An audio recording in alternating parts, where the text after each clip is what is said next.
It's 2 days post-spring equinox. There's a lot to do in the garden.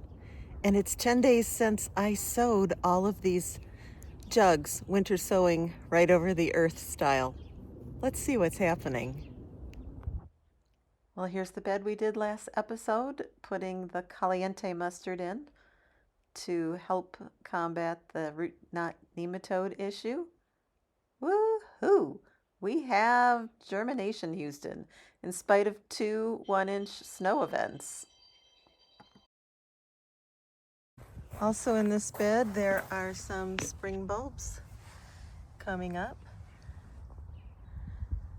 So that'll be cool. Woohoo! The garlic is definitely sprouting now, which is typical for this time of year for my area. No sign of any of the 3 types of spinach here. And, oh, yep, we have good sprouting of the Mizuna mustards over here. There's no sprouting in the leeks, but that's understandable. Those King Richard leeks have now been uncovered for 10 days, and they've made it through 2 1-inch snowfall events. On this side, bed of garlic also has sprouting, so yay, that's perfect. The garlics still have green showing on what wintered over with no cover, and nothing going on inside there, but that's not unusual. Still don't know if that celery will come back to life to give me seed or not. The arugula has sprouted. Yum. And the Paris Island Cos lettuce has not sprouted yet. We went to the Habitat for Humanity Restore and found a stainless steel sink for $5. This looks like it could make a great outdoor washing station for veg. Also found some cages. They were great for the price. They'll be perfect for peppers. Looks like I scored a $4 bypass pruner. Well, this is what I need to do, besides replace this shed or paint it, is find some different pots for what I got going on in the house that needs to get up potted. All right, let's have a look. Well, I have these little 4 cells because I don't want something too incredibly big, but that could be a slight overkill for what I need for the celery and celeriac. The 6 cell are definitely an overkill. We've got these, you know,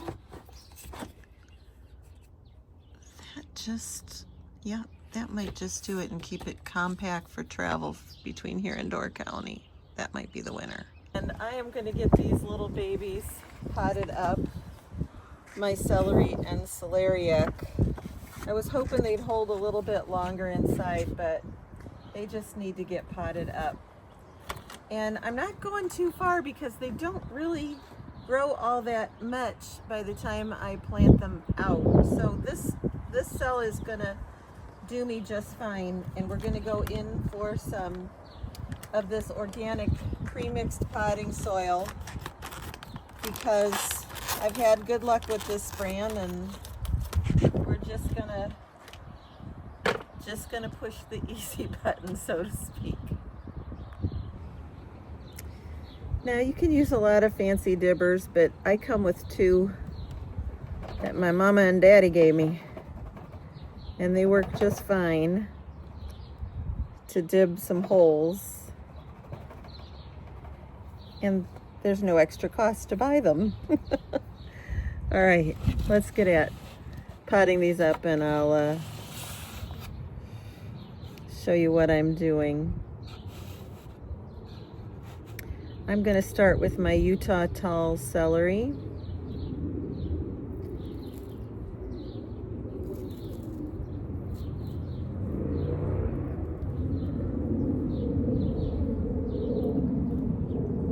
There's 2 on. So when I'm pulling this apart, I'm trying to just hold it, if I can, by the soil that's around the roots. And I find that with these little seedlings, if you can do that, it's great. If you can't, you have to hold it from the leaves. But if I can hold it from the root ball, I try to do it that way. These celery are kind of funny because they look so fragile when they are seedlings, but then once they develop those stalks, they're just like indestructible little plants in the garden. It's kind of interesting. Well, there they are, all potted up for the moment, and they've gotten a little real sunshine and a bit of wind, so it's time to take them in and give them a drink. Here's those same seedlings 13 days later. Stopped at one of our favorite nurseries, and this might be a trellis in our future.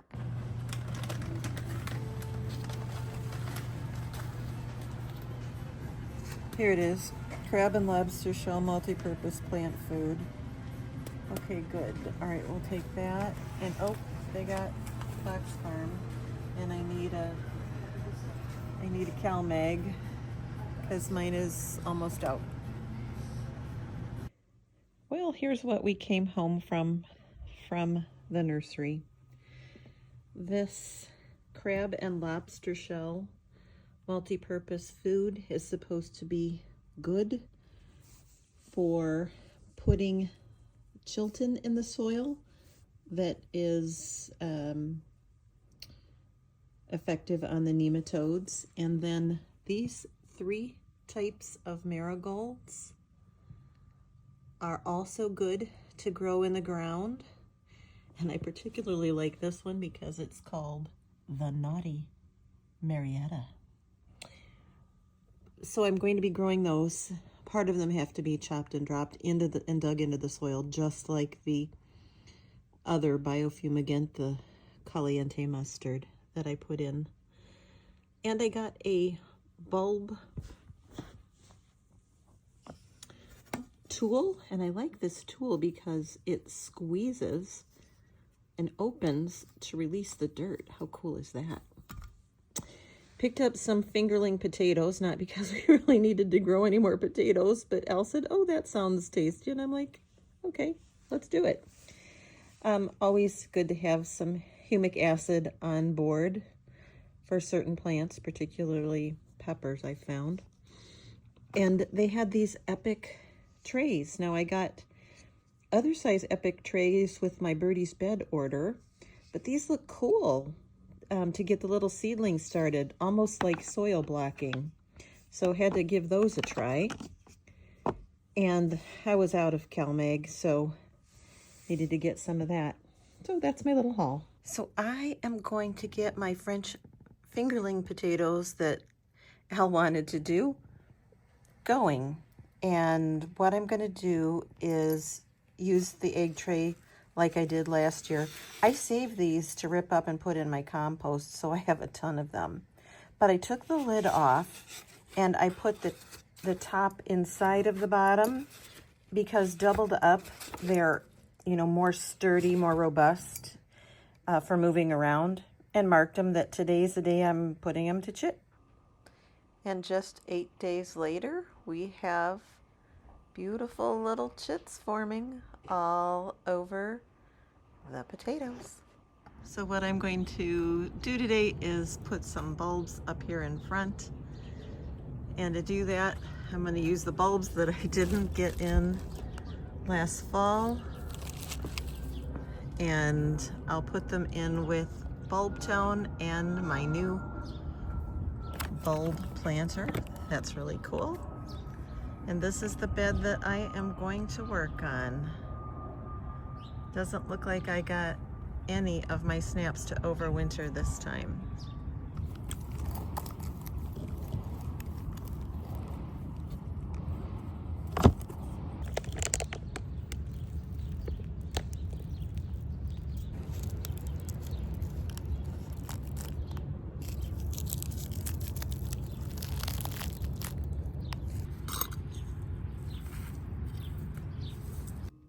The two-prong approach on the fight of the root knot nematode requires putting in marigolds, and I've got them all sowed.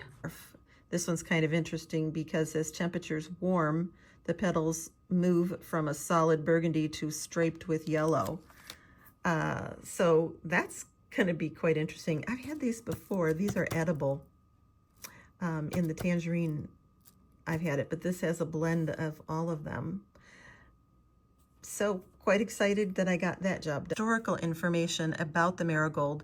The name marigold is derived from Mary's gold, the plant associated with the Virgin Mary in Christian stories. In Nepalese culture, marigold garlands are an important part of festivals. The marigold was regarded as the flower of the dead in pre-Hispanic Mexico and used in Day of the Dead celebrations. In many parts of Asia, vast quantities of marigolds have been used in garlands and decorations for weddings, festivals, and religious events. These are so packed with fun information. I can't wait to use these seeds up or dump them out and rip it open so that I can see what's inside, but I still have more seeds in that. There were less seeds in this, so I've used those all up. So we went on a trip today after lunch to a nursery. I was like, do you want to go? I'm like, oh, twist my arm, darling. Actually, I needed to get some supplies that I thought only they could have. And then we saw this echinacea that's called Allen's Pride. So of course we had to get it. But this one must be pretty dang special because it was $4.99 for 10 seeds. And it says that if you start them indoors, there's a possibility that they will bloom in the first year. So bonus. It is sunny. It's brisk. And it's going to rain in a couple of hours according to the radar. We got some birdie speds to put together, so make sure you join me again to see how that turned out. Remember, sometimes the only thing we harvest is knowledge. And that's okay. Bye for now. We'll see you on the next one.